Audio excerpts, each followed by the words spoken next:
स्वागत है आपका नवोदय टाइम्स पंजाब केसरी में। मैं हूं दीक्षा शर्मा। देश प्रदेश की तमाम खबरों के साथ हम आपके समक्ष आ चुके हैं। शुरुआत करना चाहेंगे आज की बड़ी खबर से।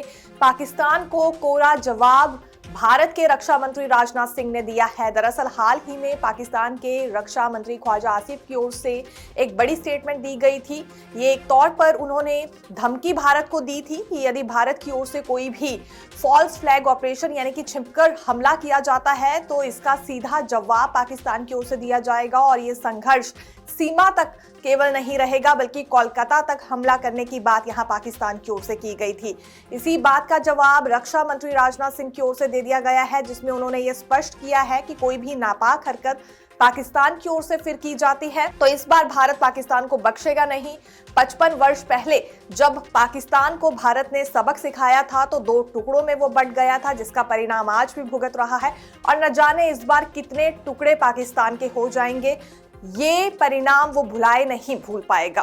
फिलहाल सीधे तौर पर चेता दिया है भारत ने पाकिस्तान को कि कोई भी षड्यंत्र ना रचे, भारत के खिलाफ हमला करने की साजिश ना रचे।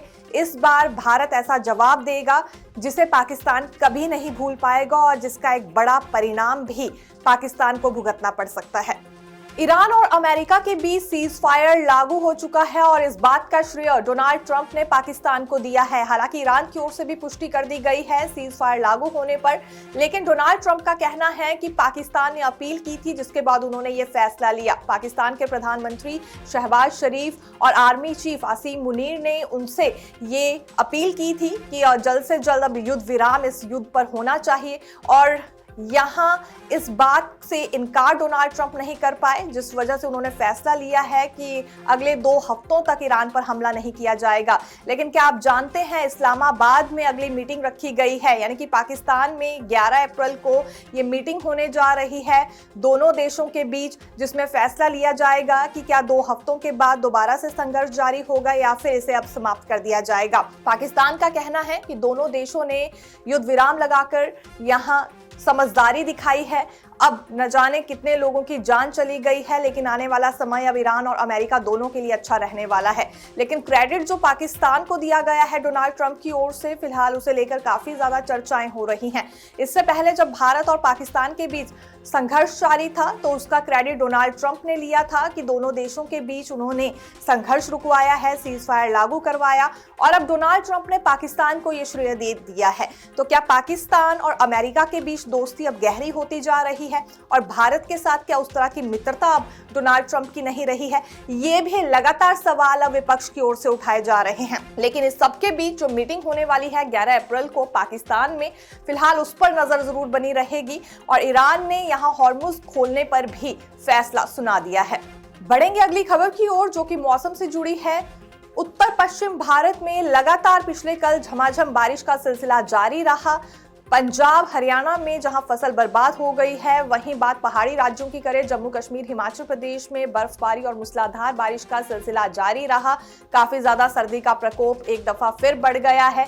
वही हालात दिल्ली एनसीआर के भी हैं। तापमान में गिरावट हुई है क्योंकि बीते कल बारिश के साथ ओलावृष्टि भी कुछ जगहों पर हुई है। अभी फिलहाल 10 अप्रैल तक मौसम ऐसा ही बना रहेगा। ये आईएमडी की ओर से अलर्ट जारी किया गया है।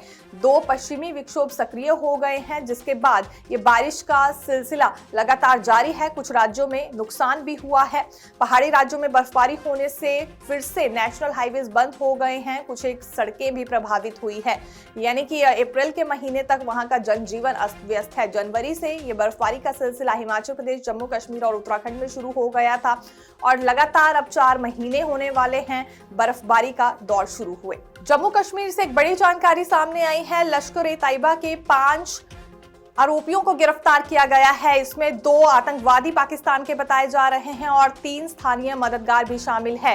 16 सालों से जो 2 आतंकवादी फरार चल रहे थे, फिलहाल उन्हें आर्मी ने दबोच लिया है। आतंकी अब्दुल्ला उर्फ अबू हुरेरा 16 साल से फरार था, जबकि उस्मान उर्फ खुबैब भी पकड़ा गया। दोनों 2010 में भारत में घुसे और घाटी में एक्टिव हैं। इस दौरान उन्होंने करीब 40 आतंकियों को तैयार किया। कई राज्यों में सर्च ऑपरेशन चलाया गया। जम्मू कश्मीर, राजस्थान और हरियाणा समेत 19 जगहों पर सर्च ऑपरेशन इन्हें पकड़ने के लिए चलाया गया था। कुछ सामान भी बरामद किया। जांच में लेट के एक नेटवर्क का पता चला जो आतंकवादियों को लॉजिस्टिक्स और फाइनेंशियल मदद करता था। देखते रहिए नवोदय टाइम्स पंजाब केसरी। मैं दीक्षा शर्मा, धन्यवाद।